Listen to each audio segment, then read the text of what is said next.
보통은 이런 제재소라든지 이런 어떻게 보면 지역 자연환경을 파괴할 수 있는 시설, 공장이 들어오면 지역 주민들 반발이 있거든요. 그런데 지역 주민들이 일자리 창출을 기대하면서 환영을 했다고 합니다. 안녕하십니까? 송준호의 생활 ESG입니다. 네, 오늘은요. 숲 속가배기로 산불 예방과 이윤 창출하는 미 제재소란 뉴스를 가져왔습니다. 사실 참 숲이라는 거, 나무라는 거 굉장히 중요하죠. 기후변화에 있어서 이산화탄소를 흡수하는 부분에 있어서도 산은 중요하고 또 그 외에도 생물 다양성, 다양한 이제 멸종위기 종이라든지 생존의 위험이 있는 우리의 동물들, 식물들 이런 다양한 종들을 보호할 수 있는 거주지로서 숲은 굉장히 큰 의미를 가지고 있습니다. 그러나 요새 기후 위기로 인해서 가뭄 이런 것을 통해서 산불이 굉장히 많이 나고 있지 않습니까? 이 산불 때문에 상당히 많은 숲과 산이 파괴되고 있습니다. 그 얘기는 이산화탄소를 흡수할 수 있는 그런 저장소가 사라진다는 것을 의미하고요. 또 다양한 생물들이 살 수 있는 그 거주지가 파괴된다는 것을 의미합니다. 그런데 제재소라는 거, 제재소는 목재를 잘라다가 가공해서 파는 거 아닙니까? 그렇기 때문에 사실상 산불, 숲을 보호하는 데 있어서는 문제가 되는, 있어서는 안 되는 그런 것처럼 여겨지고 있었습니다. 그런데 이 제재소는 좀 특이합니다. 한번 살펴보시죠. 미국 서부에 위치한 네바다주에 제재소가 하나 들어서는데요.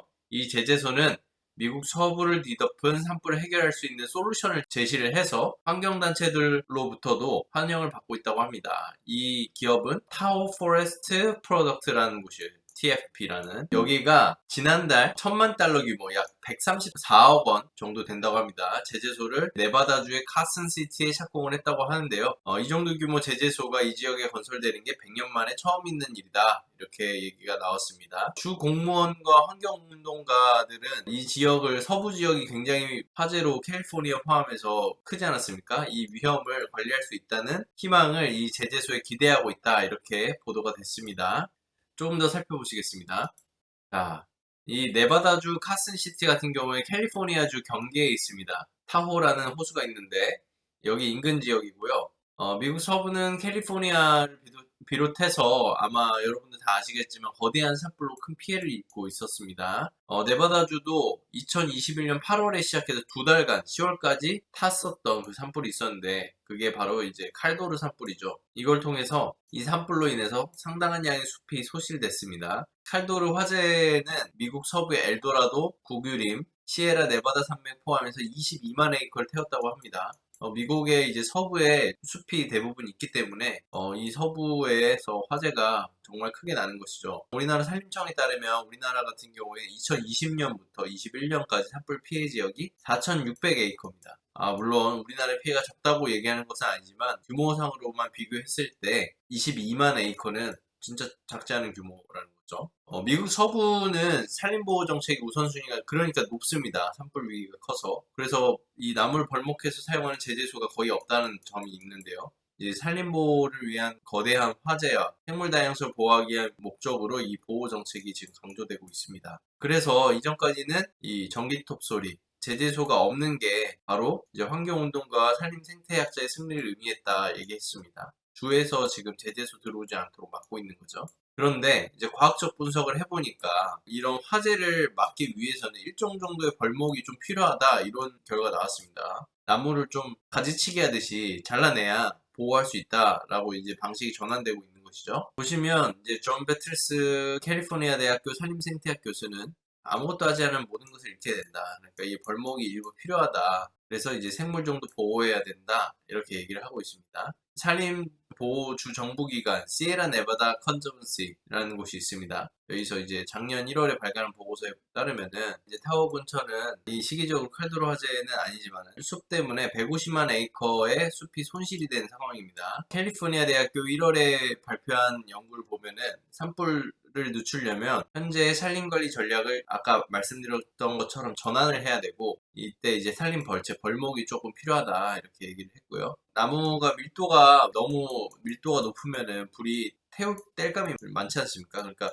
도미노처럼 이렇게 확 확산이 되는데 여기가 거리가 좀 이렇게 되면은 옮겨 붙는 속도가 아무래도 이동 거리가 있기 때문에 느려지지 않겠습니까? 이제 그동안에 와서 이제 불을 끈다는 거죠. 그래서 이걸 뭐 숲 속가백이라고 한다고 하더라고요. 제가 찾아보니까. 그래서 TFP, 이 타워 포레스트 프로덕트는 요 죽은 나무들도 활용을 같이 해가지고 속가배기도 하고 죽은 나무들 활용해가지고 숲 밀도를 줄이는 방식으로 화재를 방지한다고 합니다. 좀만 보면 이제 4천에서 5천만 보드피트 목재 계량단이죠. 요거를 처리할 수 있는 시설 구상 중인데 시설은 내년부터 운영되고요. 이거 가공해서 건설용 목재, 뭐 울타리, 기타 제품들 생산해서 서부 지역 유통업체에 납품할 계획입니다. 보면 이제 껍질 같은 것도 나무 껍데기 같은 것도 다 활용을 한다고 하네요.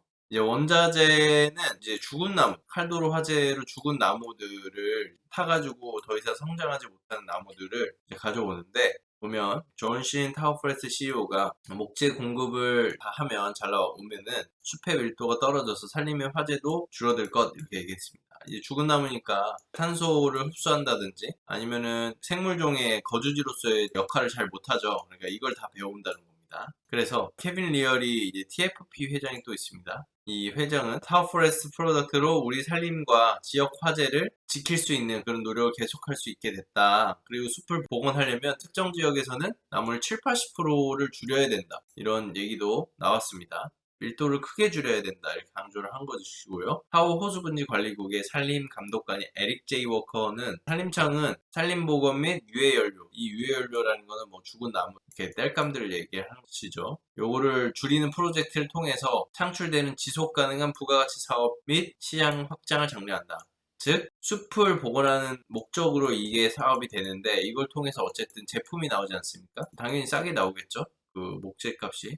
그러니까 이걸 통해서 판매해서 이익이 발전하는 이런 지속 가능한 비즈니스를 지지한다 이렇게 얘기를 한 겁니다. 그리고 정부가 지원한다는 말은 지원금이라든지 이런 정책적 도움이 있겠다 이렇게 생각을 해볼 수 있겠고요. 또 지금은 이제 화재로 죽은 나무 중에 크기가 일단 큼지막한 것들 위주로 먼저 작업을 그러다가 결국에 이제 큰 것들을 다 베어내고 나면 어쨌든 이 나무 사이 간 거리를 줄이려면 요 밑에 있는 작은 나무들 있지 않습니까?